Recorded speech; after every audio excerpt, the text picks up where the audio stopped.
강아지 키우면 돈이 많이 든다. 이제는 너무나 익숙한 말이죠. 그런데 재미있는 건 사람들은 여전히 반려동물을 키웁니다. 오히려 더 늘어나고 있습니다. 병원비가 비싸다, 사료값이 올랐다, 보험도 어렵다 이런 이야기를 하면서도 말이죠. 도대체 왜일까요?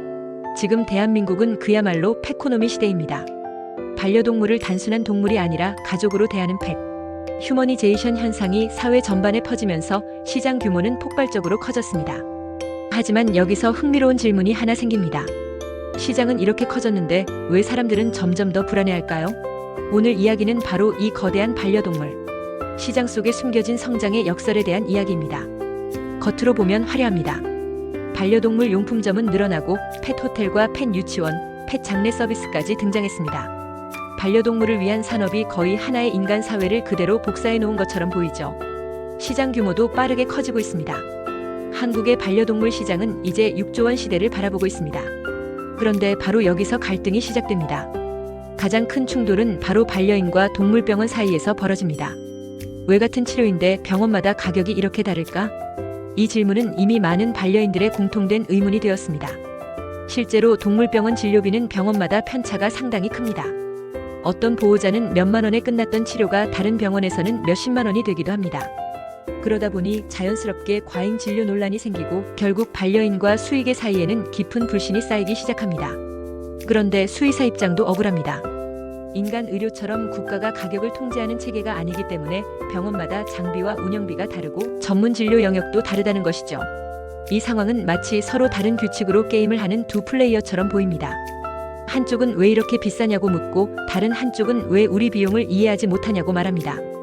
갈등은 여기서 끝나지 않습니다. 펫푸드 시장에서도 또 다른 경쟁이 벌어지고 있습니다.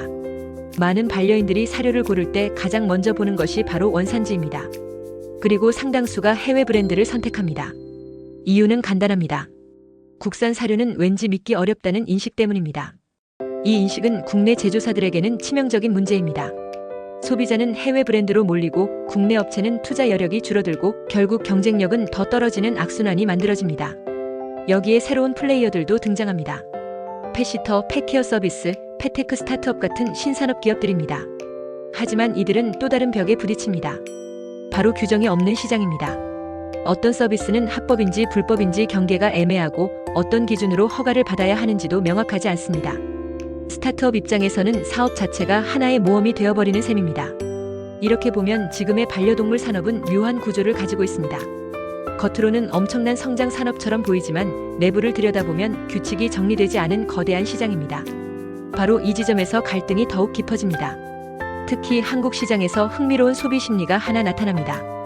바로 비쌀수록 더 좋을 것 같다는 믿음입니다. 경제학에서는 이것을 배블런 효과라고 부릅니다. 반려동물을 가족처럼 생각하는 문화가 강해질수록 사람들은 더 좋은 사료, 더 비싼 의료 서비스, 더 고급스러운 용품을 찾기 시작합니다. 하지만 문제는 그 가격이 정말 합리적인지 판단하기가 쉽지 않다는 것입니다. 기준이 명확하지 않기 때문입니다. 그럼에도 불구하고 산업의 가능성을 보여주는 사례도 있습니다. 강원도 춘천에 있는 강아지숲이라는 공간입니다. 이곳은 단순한 애견 카페가 아닙니다. 반려견, 문화체험, 교육, 휴양이 결합된 하나의 테마 공간입니다. 반려인들은 이곳을 여행지처럼 방문하고 지역 경제는 새로운 관광 자원을 얻게 됩니다. 이 사례는 중요한 메시지를 던집니다.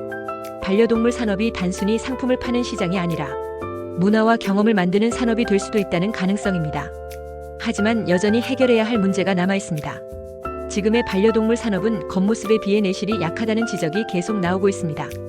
특히 가장 중요한 문제는 데이터와 기준의 부재입니다.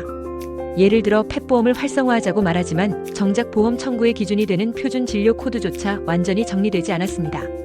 쉽게 말해 의료 기록에 공통 언어가 없는 상황인 셈입니다. 그래서 전문가들은 이제 시장의 방향이 바뀌어야 한다고 말합니다. 더 많이 파는 산업이 아니라 더 신뢰받는 산업으로 말입니다. 첫 번째 해결책은 진료의 표준화입니다. 동물병원의 주요 진료 항목에 대해 공통된 코드와 가격 공개 기준을 만드는 것입니다. 두 번째는 데이터 플랫폼입니다. 반려동물의 건강 기록, 보험, 사료 정보가 하나의 시스템에서 관리되는 구조가 만들어진다면 산업 전체의 신뢰도가 크게 올라갈 수 있습니다. 그리고 마지막은 사람입니다. 펫시터, 훈련사, 간호복지사 같은 직군에 대한 국가 공인 교육과 인증 체계를 강화해야 합니다. 그래야 소비자도 안심하고 서비스를 이용할 수 있습니다. 결국 질문은 이것입니다. 반려동물 산업은 앞으로 어떤 길을 선택할 것인가? 단순히 시장 규모만 키우는 산업이 될 것인가? 아니면 사람과 동물이 함께 살아가는 문화를 만드는 기반 산업이 될 것인가? 지금 한국의 펫코노미는 바로 그 갈림길 위에 서 있습니다. 그리고 그 선택은 정부, 기업, 산업 종사자, 그리고 반려인 모두에게 달려 있습니다. 반려동물과 함께 사는 시대. 이제 필요한 것은 더 큰 시장이 아니라 더 믿을 수 있는 시장일지도 모릅니다.